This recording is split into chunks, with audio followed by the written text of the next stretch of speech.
Olá, bem-vindo ao canal Falando Francamente, francamente com K, que é mais fácil de achar. Meu nome é Frank Bacurau, sou profissional de educação física, sou nutricionista, mestre, doutor e professor da Universidade de São Paulo. Nesse vídeo eu quero falar desse artigo aí, né?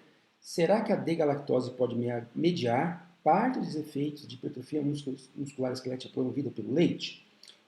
Ele seria um nutriente a ser considerado pela sarcopenia? Bem, basicamente a ideia aqui é o seguinte, tá? O artigo vai dizer que o leite tem efeitos promotores na hipertrofia, que esses efeitos promotores na hipertrofia são, de modo geral, nos estudos superiores a proteínas, fontes de proteína de origem animal, vegetal, e até a outras proteínas de origem animal. Ele vai discutir por quê, mas basicamente ele vai mostrar que a partir de evidências experimentais, pode ser que parte dos efeitos do leite na promoção da hipertrofia não sejam devidos só, por exemplo, ao conteúdo de proteínas do soro do leite, por exemplo, né? Mas também por causa desse açúcar, aí, desse monossacarídeo que é a D-galactose.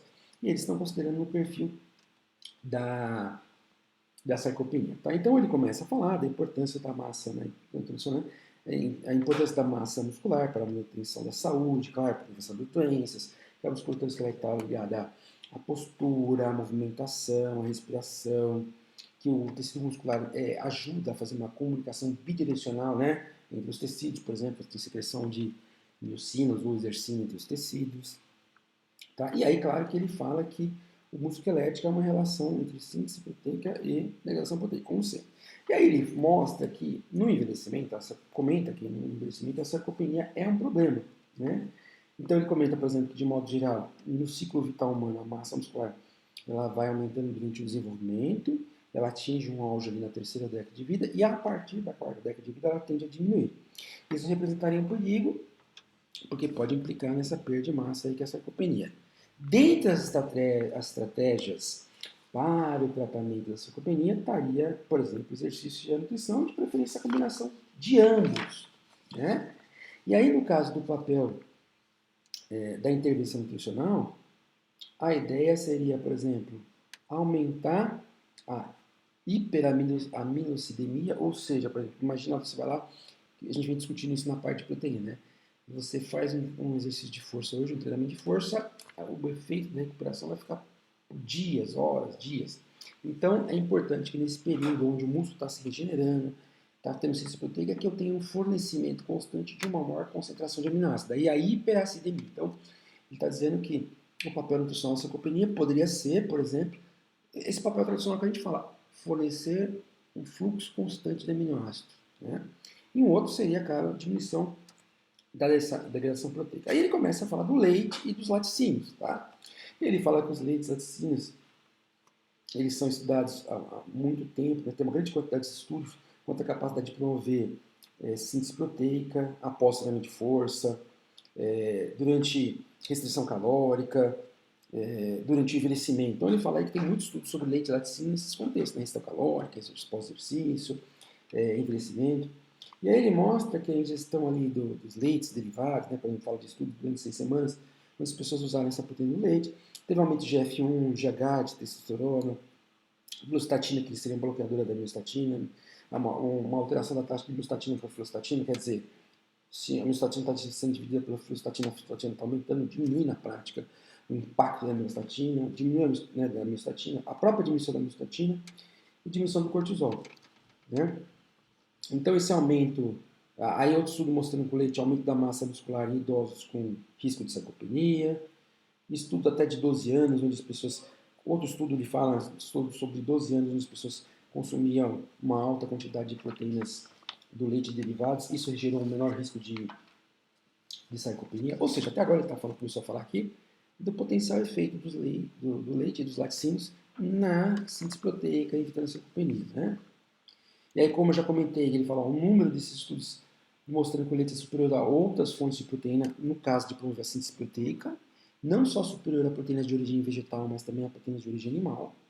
E aí, qual seria a explicação dessa superioridade do leite? Ele fala, parte da explicação seria quanto ao conteúdo de proteínas do soro do leite, o whey. Aí ele fala, por exemplo, de fácil digestão. Ele comenta, o que tem no whey? Beta-lactoglobulinas, alfa-lactoglobulinas, lactoferrinas, imunoglobulinas, né?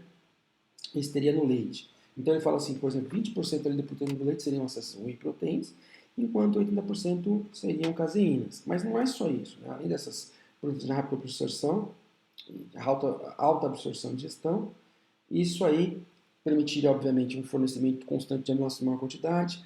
Além disso, né, então, de ter todas as proteínas que têm um conteúdo de uma capacidade de digestão e absorção rápida. Então, por exemplo, permitindo que eu acabei de falar, um maior fluxo de proteína entrando, teria o fato que também aí tem leucina, né? Leucina aparentemente sendo um regulador-chave da síntese proteica, via mTOR. Mas não seria só também através disso, né? Então parece que o leite, além, então, ou seja, fora esse papel de fornecimento de proteínas como um bloco construtor, proteínas de rápida absorção, proteínas como leucina que tem o papel inicial, o leite ainda poderia ter feito via as suas vitaminas B, A, E, via minerais como cálcio, magnésio, iodo, selênio, ferro, ou ácidos graxos saturados, que correspondem a 70%, enquanto monossaturado 30%, né? Então, e ele também fala que também poderia ser por causa de carboidratos, como oligosacarídeos e a glicose. Né? Aí ele começa a entrar exatamente na parte da galactose, da degalactose. Né? Então, ele vai falando que essas questões, ele começa assim, por que então que o leite, aí ele compara umas coisas interessantes, né, para sugerir porque pode ser esses compostos de leite. Ele fala, por exemplo, assim, no caso dos ácidos graxos, por exemplo, ele comenta aqui, em termos de síntese proteico, se você pegar o leite em relação ao mesmo conteúdo proteico, só mudando o teor de gordura, a síntese proteica é diferente naquele que tem menos teor de gordura, mostrando que pode ser outros componentes. Né? Então ele fala que é importante a gente considerar o leite como um alimento complexo, muito mais que só uma fonte de proteína. Aí ele começa a falar da hipótese que a D-galactose tem um efeito na síntese proteica. E aí deixa eu mudar aqui, basicamente, aqui, aí ele mostra aqui, né, a molécula da glicose, a da galactose, que a questão aí, como no carbono 4 do gênero, embora para algumas pessoas dê para entender bem essa aqui na molécula, né, aqui dá para entender mais. Então, quando a gente fala, ó, a glicose é C6, H12O6, a galactose é a frutose, são C6, H12O6. O que muda são as posições de alguns hidrogênios do carbono. Então, no caso da glicose e da galactose. Então, essa imagem aqui, ó, o que ela quer mostrar é essas duas coisas aqui, onde está essa diferença no carbono 4 desse OH. Tá? Mas como que, então que a galactose poderia ter esse efeito? Aí ele comenta, por exemplo, do caso da galactose, participando dessa via, que ele chama aqui via Leloir, né, que eu também não conhecia. Mas basicamente o que é essa via? Ele está mostrando que através dessa via, a galactose pode ser metabolizada, né, então aqui em vários passos, promovendo no final glicólise, por exemplo, né, e também permitindo o uso como glicogênio. Então ele comenta, por exemplo, em algum momento aqui, que para o que o músculo esquelético hipertrofia, ele depende, por exemplo, tanto de combustíveis externos quanto de combustíveis internos. Então ele comenta, por exemplo, que 88% da galactose que é captada do organismo, vamos dizer, a partir da lactose, que é a principal origem, né? A partir do leite, tem a lactose, aí tem a fragmentação no bordo de escova ali, e aí você tem a galactose. Então, 88% dessa galactose vai do trato intestinal, é captada pelo fígado, né? E aí fica lá, por exemplo, para fazer aqui, ó, formação de glicogênio, etc. Né? Enquanto 22% vai para outros tecidos, como o encéfalo, o músculo. E aí ele comenta, olha, cada 100 gramas de leite tem 2,5 gramas de lactose. Então, como é que então o leite pode, ou caso a galactose do leite ou dos laticínios, pode então, em termos de hipótese, contribuir para a hipertrofia? Primeiro aqui, ó, fornecendo substratos com a própria glicose e a formação de ácido gástrico por essa via, que são combustíveis importantes, por exemplo, para ter a síntese proteica, ele comenta. Né? E ele dá vários indícios de estudos em animais, por exemplo, mostrando que a galactose estimula vias de ativação de síntese proteica, aumento de energia, maior estoque de ácido graxo intramuscular, maior estoque de glicose intramuscular. Outra coisa que ele fala que é muito, muito importante tem a ver com isso aqui, ó, glicosilação. Tá? Ou seja, por exemplo, moléculas de proteína receberem moléculas de açúcar. Então ele comenta, olha que interessante, que cerca de 50%, olha que coisa interessante, cerca de 50% das proteínas do corpo, essas proteínas são glicolizadas, têm a ação de glicosilação, ou seja, 50% dessas proteínas tem uma combinação de glicose, tá, com proteína. Então, E aí ele cita que isso é particularmente importante nos receptores para fatores de crescimento, como o GF1, por exemplo. Né? Aqui você tem nessa imagem, ele fala que, então, por exemplo, aqui, ó, esse receptor aqui de IGF-1, ele, para maturar, para ele funcionar, ele precisa de glicosilação. Tá? Então, um dos efeitos, ou seja, além desse combustível intracelular, seja lipídio, seja ácido graxo, a glicosilação de vários receptores de fatores de crescimento é um outro fator. Tá?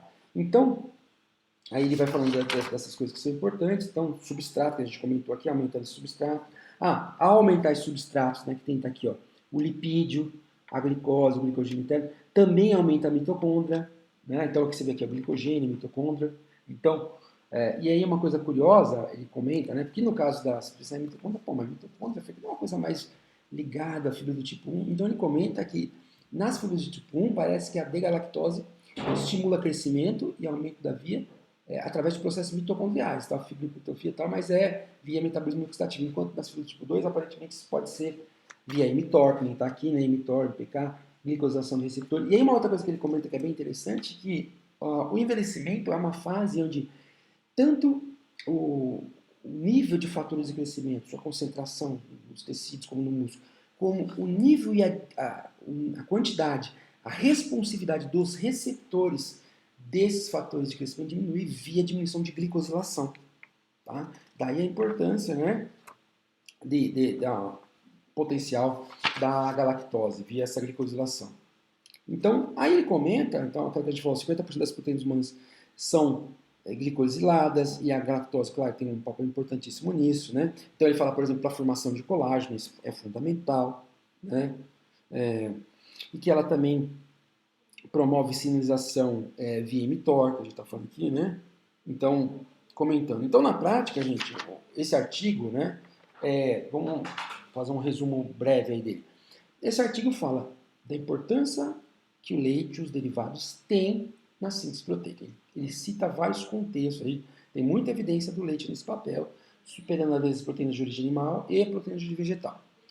Que esse aumento do leite pode ser via proteínas, sim, e aí ele cita as whey proteins, que a gente falou, a quantidade de whey protein, a característica da leucina, mas ele diz, olha, o leite tem outros componentes, por exemplo, ácidos graxos. Então, tem estudo que mostra um leite desnatado versus um leite não desnatado. Esse leite não desnatado tem mais efeito. Então, isso pode ser via ácido graxo, via vitaminas, e pode ser também via galactose. Por quê? Porque a galactose, ela tem essa via, uma via chamada via do Lelouille, né? Que essa galactose, ela acaba produzindo, por exemplo, moléculas que vão glicolizar proteínas. Então, a proteína precisa de muita glicolização, ou seja, muita combinação de açúcar com proteína para que essa proteína tenha a sua maturação, a sua função. Então, receptor GF, né? A gente viu agora, acabei de falar, o dobramento, né? A forma que o colágeno vai assumir no final. Além disso, nessa via também você produz combustíveis intramusculares, né? Como ácidos graxos, glicogênio, que são importantes para que a fibra possa ter síntese proteica. Essa via também no fígado, onde boa parte da lactose é captada, vai também produzir, além de matérias-primas, vai produzir glicose, que isso vai na corrente sanguínea, vai ajudar também no músculo, depois, quando é mantida a glicose, né? E além disso, desse efeito energético, a D-galactose, ela tem essa propriedade, que eu já falei dos receptores, e para mexer com vias anabólicas, né? mTOR, e ele comenta, embora eu não tinha falado dele, também de possível mecanismo bloqueando vias catabólicas. É claro que ele comenta, pessoal, que é uma hipótese. Então, esses efeitos da D-galactose na mTOR, na via de ubiquitina proteassomo, na via de fosforilação de glicosilação de receptores, em seres humanos está mais no estágio experimental, no estágio embrionário. Daí a hipótese. Da onde que vem esses dados? Esses dados vêm de animais ou mecanismos in vitro, né? Estudos in vitro. Então ele comenta aí, por fim, ele vem fazendo essa proposta para a sarcopenia. Então ele pega o gancho que do envelhecimento você perde massa, que parte dessa perda de massa tem a ver com diminuição de glicosilação de proteínas, de receptor. Mas fica a ideia aqui, né, da gente entender então, talvez que o leite tenha um papel, independentemente do envelhecimento, ele tem esse papel, independentemente do envelhecimento, ele tem esse papel na síntese proteica, na hipertrofia muscular. Então, pode ser que essa coisa da de galactose que ele está falando aqui para sarcopenia como hipótese, então eu estou falando agora para hipertrofia como hipótese, pode ser mais importante do que a gente imagina, tá? Então, às vezes o pessoal fica aí nessas coisas que não tem comprovação, o leite inflama, o leite faz isso, o leite faz aquilo, e de repente está perdendo o efeito de uma importante fonte de proteína que é fundamental para a hipertrofia muscular, não só enquanto fonte de proteína, mas para os outros elementos que ele tem, inclusive a D-galactose aí, tá? E vamos ver, o futuro vai provar se enquanto isso é verdade ou não. E aí tá o nosso amigo no desenho, né? Isso, não sei que época, foi nos anos 2000 e pouco, teve essa proteína, essa campanha do Got Milk, né? Do leite. E claro que na época o filme do Capitão Pátria, né? O The Boys, não tinha ainda. Então um cara inventou, fez uma brincadeira, né? Que tem do Batman, tem do Super-Homem, tem a da Britney Spears, né? Várias coisas com o bigodinho do leite, mostrando a questão do leite, né? Isso foi antes da questão da inflamação, tá? E aí eu achei uma imagem do nosso querido Estável, uma personalidade bem tranquila do Capitão Pátria com o bigodinho e quis botar ele aí, né? Porque é um cara forte e tal. Mais maluco também. Então, ok, é isso. Então, curtam, comentem, compartilhem, deixe seu like, se você não está inscrito, se inscreva no canal. Então, espero que vocês tenham entendido que essa questão da beta-galactose é um mecanismo potencial, mas ainda que está na fase de hipótese, está sendo proposta. Claro que a gente faz uma propagação aí, né? Provocação brincando com a coisa da inflamação, porque tem pessoas que tiram leite e que se esse negócio da galactose aí for verdade, está perdendo também esse mecanismo. Já está perdendo de todo do whey protein, das evidências que tem, mas estaria perdendo aí também da galactose, tá ok? É isso. Um grande abraço e até um próximo vídeo, se Deus quiser. Tchau, tchau.